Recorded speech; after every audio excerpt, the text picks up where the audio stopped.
ஷீரடி, பண்டரிபுரம், மந்தராலயம் ஆன்மீக ரயில் சுற்றுலா புறப்படும் இடம் சென்னை. பயண தேதி ஏப்ரல் 23 முதல் 27, மே 7 முதல் 11, 5 நாட்கள். கட்டணம் 7,900.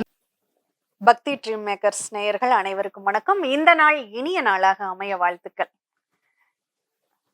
இன்னைக்கு ஒரு ஆலய தரிசனம் பார்க்குறோம். என்ன பார்க்குறோம்? நம்ம வாழ்க்கையில எல்லாருக்குமே ஆயுள் அப்படிங்கிற ஒரு கேள்வி இருக்கும், மரண பயம் அப்படிங்கிற ஒரு நிகழ்வு இருக்கும்.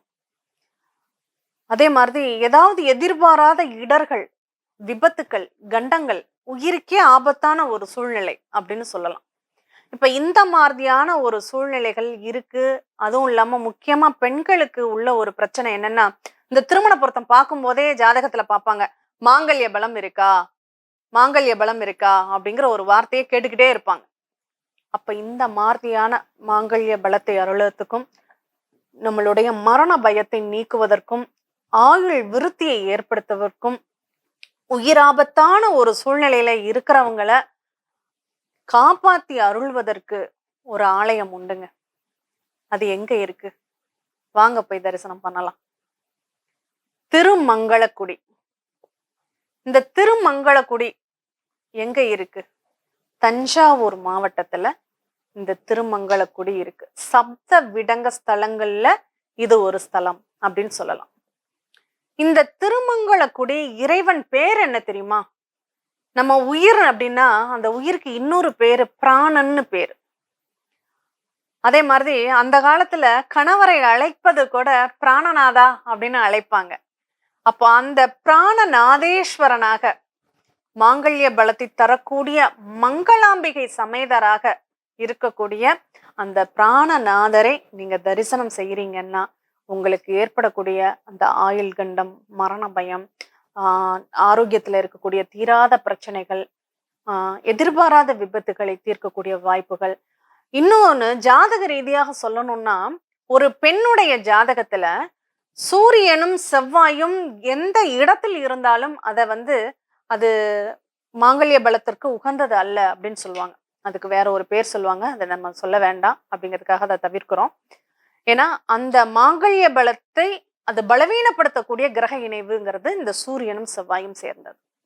அப்ப இந்த சூரிய செவ்வாய் இணைவுல யாருக்கெல்லாம் ஒரு பெண் ஜாதகத்துல இருக்கா, நீங்க என்ன லக்னமாக வேணாலும் இருக்கட்டும், அட்சய லக்னமே உங்களுக்கு லக்னத்திற்கு 7ஆம் இடத்துல சூரியன் செவ்வாய் அட்சய லக்னத்திற்கு 7ஆம் இடத்தில் சம்பந்தப்பட்டாலோ அல்லது 8ஆம் இடத்தில் சம்பந்தப்பட்டாலோ, இந்த செவ்வாய் எங்கெங்கெல்லாம் இருக்கக்கூடாதுன்னு ஒரு விதி இருக்கோ, 2ஆம் இடத்துல, 4ஆம் இடத்துல, 7ஆம் இடத்துல, 8ஆம் இடத்துல, 12ஆம் இடத்தில், இந்த இடங்களில் எல்லாம் செவ்வாய் சூரியனோட சேர்ந்திருக்கா, அது கடுமையாக அவங்க மாங்கல்யத்தினுடைய தன்மைகளை குறைத்து காட்டும் அப்படின்னு சொல்லியிருக்கு. அந்த மாதிரி மாங்கல்ய பலத்தை அருள்பவளாக அங்க யார் இருக்கான்னா மங்களாம்பிகை இருக்காங்க. ஒரு மன்னருக்கு ஆயுள் பங்கம் ஏற்படுது, அவருடைய அந்த தன்மைகளை மாற்றி அமைக்கிறதுக்கு அந்த ஈசனை வழிபடுறாங்க. அந்த ஈசனுடைய அருளாலும் இந்த மங்களாம்பிகையின் அருளாலும் அந்த பெண்ணுக்கு அந்த மாங்கல்ய பலம் கூடுது. அந்த மன்னர் உயிர் பிச்சு எழுந்துடுறாரு. அதனாலேயே இங்க பிராணநாதேஸ்வரன்கிற பேர்ல அந்த ஈசன் குடிகொண்டு இருக்கிறார் அப்படின்னு சொல்லலாம். இங்க யாரெல்லாம் வழிபாடு பண்ணியிருக்காங்க தெரியுமா? பிரம்மா. நம்மளுடைய விதியை மாற்றக்கூடிய வல்லமை யாருக்கு இருக்கு?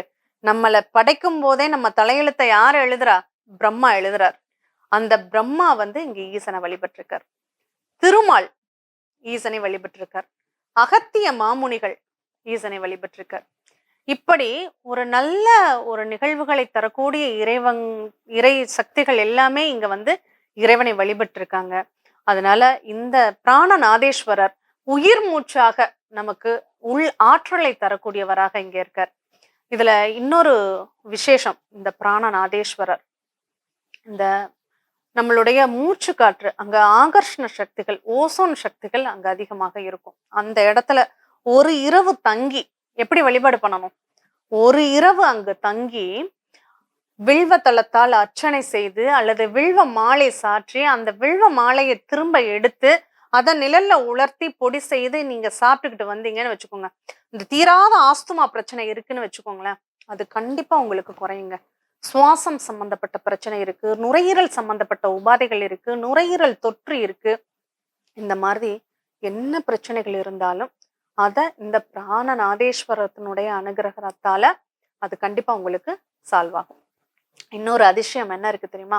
எல்லா ஆலயங்கள்லயுமே ஆவுடைக்கு அளவாக ஆவுடை உடை சின்னதாக கூட சிவலிங்கம் இருக்கும். ஆவுடையை விட இங்க பானம் உயரமாக இருக்கும். இதனுடைய சக்தி எப்படிப்பட்டதுன்னா, சக்தியை விட சிவம் அதிகமாக இருக்கு அப்படிங்கிறதுனால, அந்த சிவனே ஜீவனாக இங்க செயல்படக்கூடியவராக இருக்கிறதுனால அங்க பிராணநாதேஸ்வரர்னு அந்த ஈசனுக்கு பெயர். அவரு நமக்கு எல்லா விதமான நலன்களையும் தரக்கூடியவர்.